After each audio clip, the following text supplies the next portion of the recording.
Tell me, whoa, whoa, whoa. Tell me, whoa, whoa. Hello, everyone. I'm Shim Matthew and your host for the very first episode of our brand new podcast series, Tell Me More. This series is all about inspiring stories, personal journeys, and the heart behind the success of the VIBGYOR family. And what better way to begin than with the people who started it all? Today, we are joined by two visionaries who laid the cornerstone of this remarkable institution.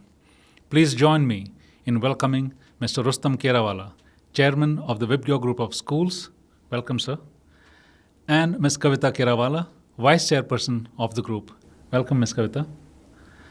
We've expanded the definition of what it means to deliver truly holistic education.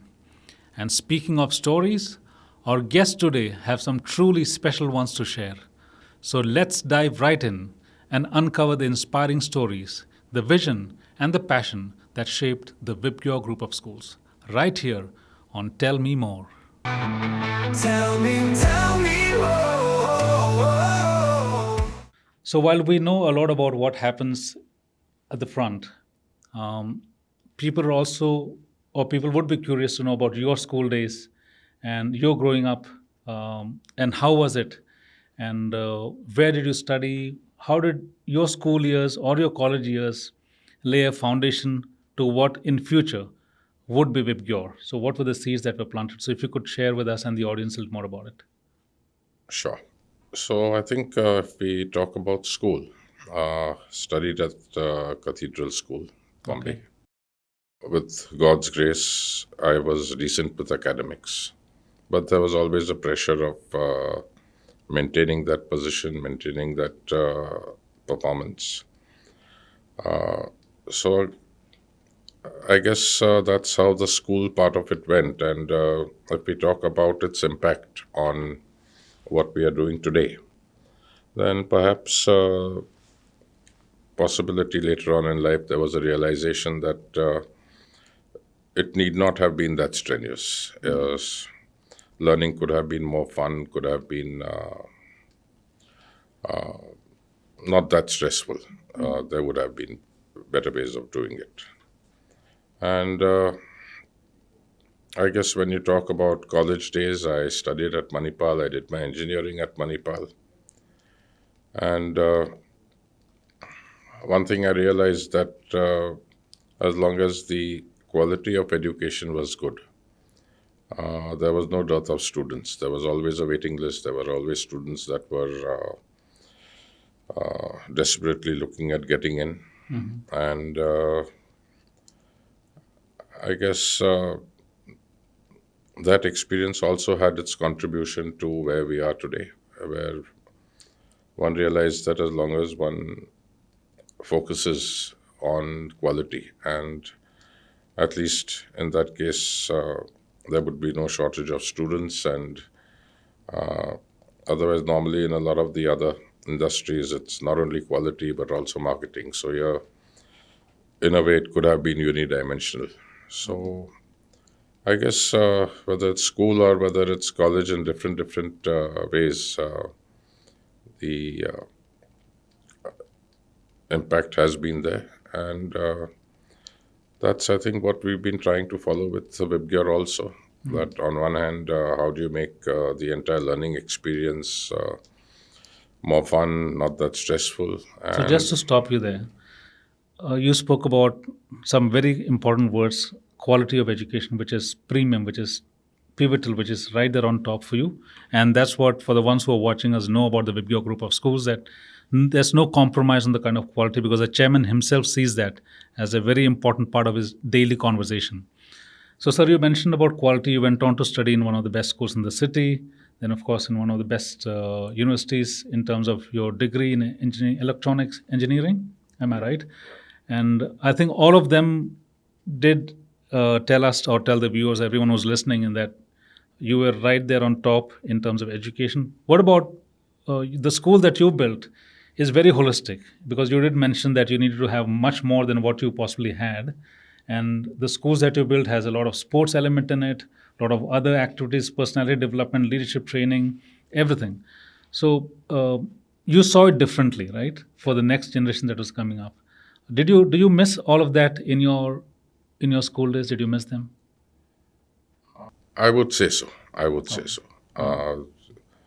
Because at that point of time, there was limitations, like unless your parents were part of one of those clubs, like a Bombay Gymkhana or something like that, a decent sports facility was always not available.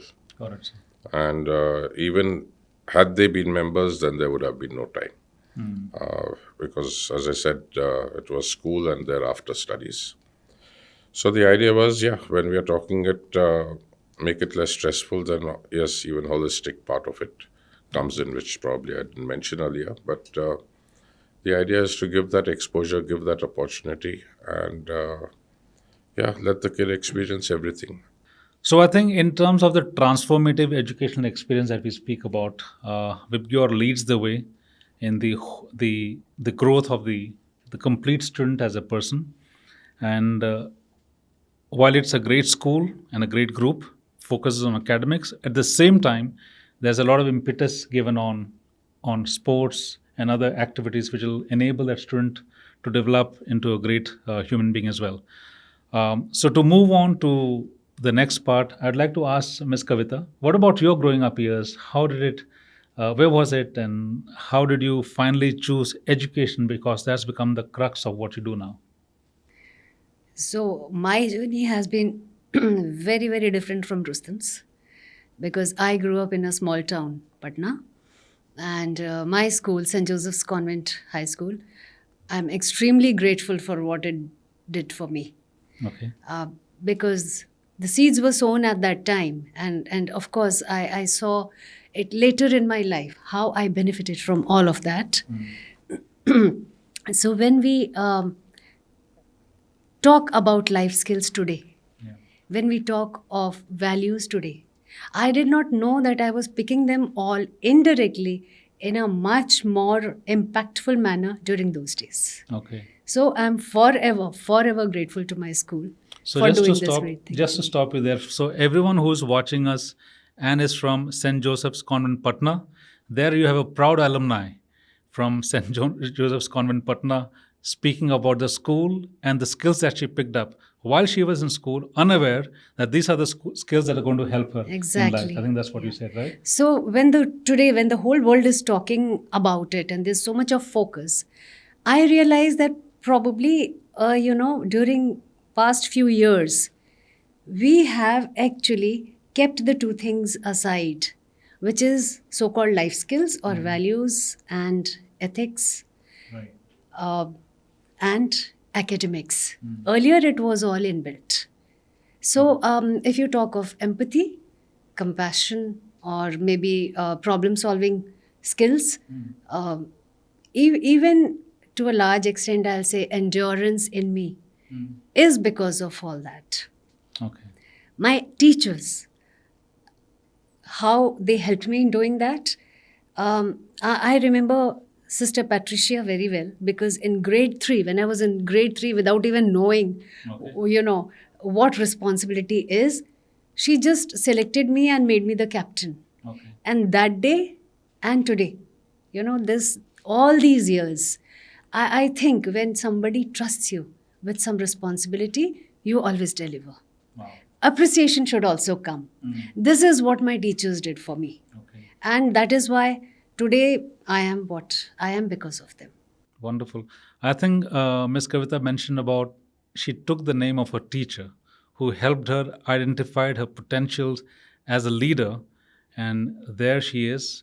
And the VIBGYOR group of schools, under her mentorship and guidance and support for the number of academic initiatives that we have in the group and what we do, it all stems from the simple fact that a small town girl can go on to achieve what many only aspire to.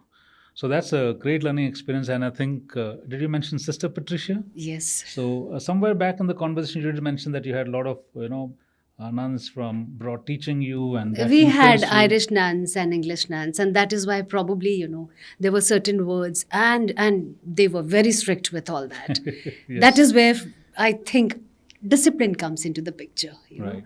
So these are such important life lessons, and they were taught indirectly. They were inculcated at that time, and I think I'm bearing the fruit today.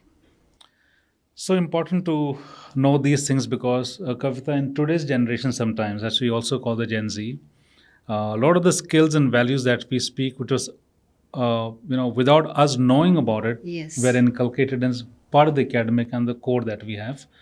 And there doesn't need to be a separate teaching in education to be, unless, of course, it gets integrated into what you're doing. Integrated. That is what we try to do in VIBGYOR also. Yes, yes. All these things are inculcated in our curriculum, but then there are other factors, other influences Right. outside. In fact, when you talk of education, I think at that time there was no word which was like influencers. Right. That is a very digital age word which has come into the picture. But at that time, I remember every teacher being an influencer, Right. and they left a very, very deep mark, at least on my life. Right. And I also learnt at that time those lessons, and I have the same thing I have tried to do when I was a teacher and later when I was asked to manage a team. Mm-hmm. You have to trust your people, trust them to deliver, appreciate them, correct them, and leave them on their own. They will always deliver. My students did, at least. I think that's a great line for people who are considered leaders to one, trust that your team will deliver. And of course, you keep a watch and mentor and guide them so that they deliver the best. Having said that, I move on to Sir. Recently, you were awarded the Lifetime Achievement Award. Was it too early for you to receive that award? I would Or say- what- or- I think so. I think it was a bit early. Okay. I would have thought that these sort of awards generally would happen post-retirement. But there's no retirement for he you. has just started. I'm told that you believe there's no retirement, but still we want to appreciate and we really want to congratulate you on receiving the Lifetime Achievement Award at this young age, I would say. Anything that you draw from that award and the reason that you think, I'm sure there's a lot of hard work that went on to education world or that the organization recognizing you at this moment of time, but you think otherwise. So it always feels good to be recognized, though internally we know, and I would know that there's a long way to go, and there's lots more to do. So I don't think the award would have put an end to that. That okay, now it's done and dusted, sort of thing. So No, and I'll tell you, Shim, Yeah. what he mentioned. My one full day got wasted in this award, coming for this award. So So- he works so much, Got it. that his mind was, how much of work he could have finished That's right. while traveling to. I if he think wouldn't have I traveled. think that's one mark of a person who wishes to continue building what he's been striving his entire life for, the perfection, the quality, the kind of institution that he wants to build. So awards and achievements are temporal for such people. There's a long way to go, is what we heard from the chairman, and I think that's that quality of not stopping at what somebody's achieved is the one that will help us to move to the next level. You remember the poem Robert Frost? And miles to go before Before I I sleep. sleep, yes. That is what. Wonderful. Having said that, I have a long list of awards because only day before yesterday we got the latest award in terms of the K-12 Education Group of the Year by the Business World magazine. And again, congratulations to both of you on To that you award too. and the recognition. To you too, Shim. I have a small role to play to go and pick up the award on your behalf because you're too busy to travel to Delhi to pick up the award. But I want to congratulate you both on behalf of the schools and the team that works behind this. But they all look up to you as leaders, and this award again is the result of the work that's been put in. Outside academics, I think our students would be very, very keen on knowing what this would be. Outside academics, business, enterprise, education. Is there anything else? Any hobbies that you pursue, like playing a video game, for example, or or watching something on television which is very interesting for you? Something that our students and people might want to know. Today, more often than not you talk about history, you talk about geography. I mean, there is a lot of content that's available. I do enjoy watching that. Okay. I've seen him watching a lot of, this geopolitical issues, the conflicts, and Right. all of that. Also, quite interesting that way. So I think that famous line, if you do not learn from history, you're bound to repeat it, allows us to focus and go back on what those learnings are. So Rustam sir still evaded my question on what his hobbies are, but what I can understand is it's again a lot of knowledge that he would like to have. But so everyone who's watching us today, it's a very candid conversation that we are having with the chairman and the vice chairperson, and we rarely get to see them in this relaxed state. Continue to watch the VIBGYOR podcast series, Tell Me More. Tell me more. Tell me